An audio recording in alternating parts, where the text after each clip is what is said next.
Hi, I'm Eric. I'm Ashley. Behind us is our home on wheels. This was a roll-up door. Anyone who has built a box truck knows, what do you do with this roll-up door? This is my absolute favorite part of the van. We're willing to live with the gas mileage because we know we're in a reliable rig. When we're in bed mode, this becomes just a massive TV screen. Will you join me? Will you roll? Make this house our tiny home.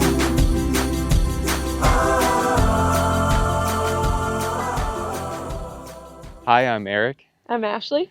We're Create Your Own Roadshow, and behind us is our home on wheels, Boxan.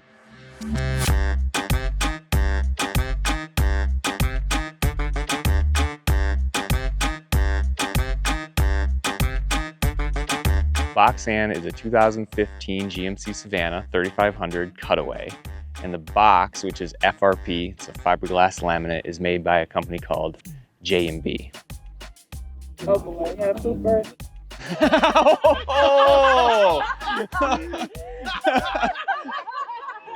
This is the short wheelbase model, which makes it a heck of a lot easier to drive. Bumper to bumper, we are 18 feet. The box is 7 foot by 7 foot by 10 foot, and we have a 3-foot extension above the cab. Actually, I don't know how tall she is. The overall height is 9'9". It weighs 9,100 pounds.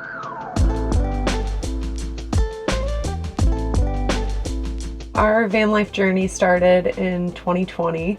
We had traveled and we saw all of these vans camping wherever. And we're like, that's genius.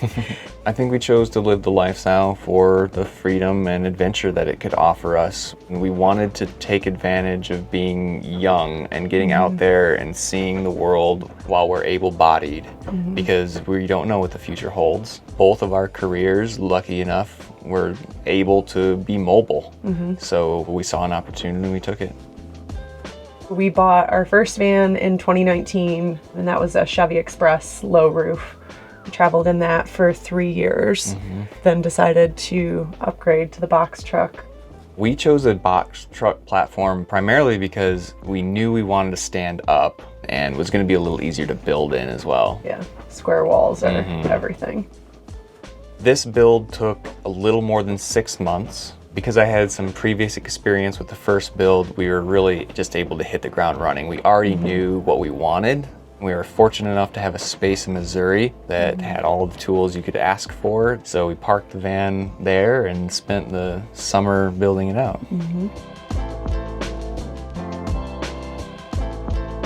This has got the 6.0 liter Vortec. It is an automatic, but it has a manual shifter, which is awesome in the hills. And you're coming down, it saves your brakes for sure. And unfortunately, we're getting about 10 miles per gallon. Shit, man, 10 miles per gallon. We're willing to live with the gas mileage because we know we're in a reliable rig. It was a blank box when we first bought it, so we had to install all the doors and windows.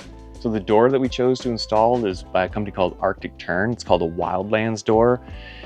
It has 2 separate halves, so we can have a screen door or fully closed. Another really nice feature of this door is the screen has what's called bear mesh. They claim that it's bear proof. It gives us a little bit of confidence that we can sleep at night open and there's not gonna be any issues. And we went with C.R. Lawrence windows, and we went with torque lift steps as well. I also put a little storage box underneath just for recovery gear, propane, leveling blocks, dirty stuff that you don't want inside. The box itself is FRP, so it's a laminate made with fiberglass and plywood. It's about 1/2 inch thick. We do use the side of the truck as a projector screen, or the other side just to have this nice flat surface to project on. It's awesome. Watch movies, play games. We had budgeted $40,000 for the vehicle and ended up getting it for $36,000. And then we kind of rolled over what we sold our previous vehicle for into our build. We ended up spending $20,000 on the build.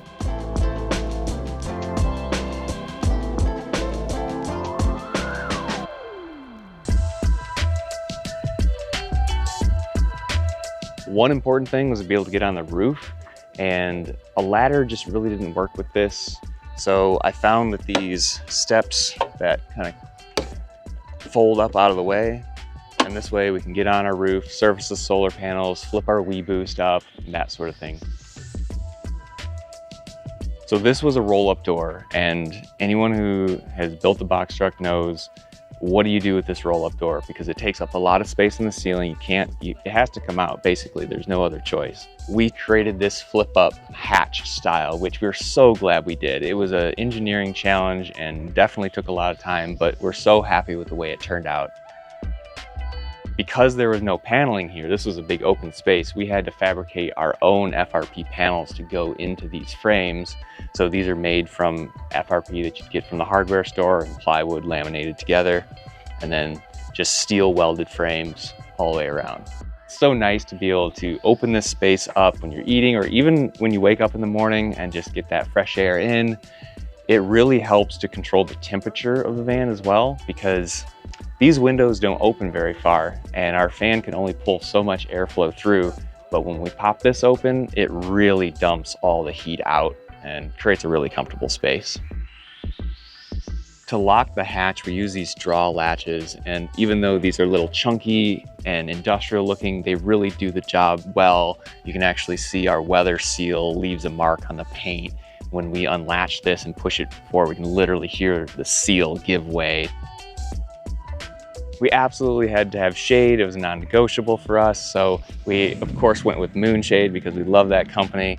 We put some hard anchor points with big eyelets right into the top of the frame there. And the new XL, which is 12 foot long, literally fits the length of the box perfectly. So it provides a heck of a lot of shade, and we're so stoked on it. Now that Eric's shown you around the outside, I'm gonna take you inside to see our home. So when you come inside, you walk right into the kitchen here. Over on this side, it's kind of the living quarters. A pass-through was an absolute must for us. We ended up cutting into the wall of the box here and kind of creating our own insulated door. It locks here and opens up to the cab. And it's really nice to just be able to close that area off, keep this space insulated. It keeps it cooler or warmer depending on what climate we're in. Behind this mirror is our storage. So the above the cab storage, we've got 3 feet by 7 feet. So we can fit a whole lot of stuff up there. So that's a huge addition for storage for us. And so it's on gas struts and then just closes back down, and then full-size mirror. The ceiling is stained pine, and I kind of color matched the pine to match the walnut here. So this is walnut ply and walnut hardwood around the windows. That was pretty painstaking. That was all Eric. He minored in woodworking in college, so he had a lot of fun getting his hands dirty with some hardwood again. They turned out absolutely gorgeous. We're really, really pleased with them. We've got our fridge over on this side. This is a 110 liter Vitrifrigo fridge. It also has a freezer section. In our last rig, we had a chest style fridge. It's definitely a different experience having the dorm style fridge. It seems like you lose a little bit of space, but so far it's working out for us. So this is our kitchen. We went with an induction cooktop this time. It's been really nice to not have any propane fuel source inside. We do have an outdoor camp stove that's propane. We do a lot of our cooking outside when we can, but we like having the option of the induction inside. And then we have a full-size sink right here. Under the sink here, we have a composting toilet, and we have our removable gray tank. So we have 5 gallons of gray water, and then underneath the van we have 25 gallons of fresh water. We do not have a shower. We do plan on at some point, we have a T that goes out to the back to do an outdoor shower. This is real tile, and we still need to do some grouting, but we just love the kind of organic flow design of the hexagons. We've got tons of storage with our upper cabinets here. The hinge just pops open there. They keep everything closed. Like, you don't have to think about whether your cabinets are closed when you're going to drive, which is absolutely crucial because, you know, sometimes you forget and then stuff goes flying. So you just pop the spring like that. So we've got 6 drawers in our lower cabinets, tons of storage. Eric loves to cook, so having all of the supplies to cook everything we need. Eric did make the drawers. Everything is custom in here. This is our fruit basket. We had the same sort of design in our first rig and absolutely loved how it turned out. You can just pop it out there, fill it up. And just the weight of the fruit in there just keeps it in place. We don't have any issues with it. We specifically sized this area here so that it could fit a yoga mat. And then we found a rug that fit exactly perfect in the space. We really enjoy having the space when it's kind of gross outside to be able to just stretch and, you know, get your wiggles out. This is our little pony wall. It's kind of the control center of the van. We've got our remote for our Max Air fan, remote for S-Bar heater, and then this is where all of the switches are for our lighting. So we have 4 different zones of lighting and they're all on dimmer switches. This is my absolute favorite part of the van. This is our library. We have carried a ton of books with us and we've already overflowed our library because once you open that can of worms, you can't close it. So we have some more books down there as well. This is the living side of the van. So we have a U-shaped bench style seating here. So we can fit a bunch of people entertain in here. So we're able to move the table around and each be able to eat across from each other. And we love the fact that we can each have like our separate place to lounge here. Like we both can just kick back. And then the U-shape converts into a queen size bed.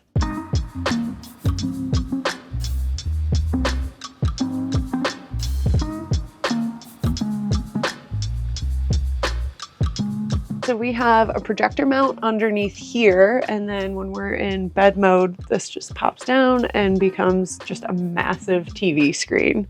So we've kept that wall open so that we can just project onto it. Underneath the dinette here, we have a raised floor, and this is all for shoe storage. So just pop it open here. We're able to fit, I don't know how many pairs of shoes, way more pairs of shoes than we could have fit in our last rig. So I'm very happy about that. Underneath our cushions, we have a ton of storage. And initially we had done just solid sheets of plywood and we found that there wasn't that much airflow underneath and it was just really hard to lift them.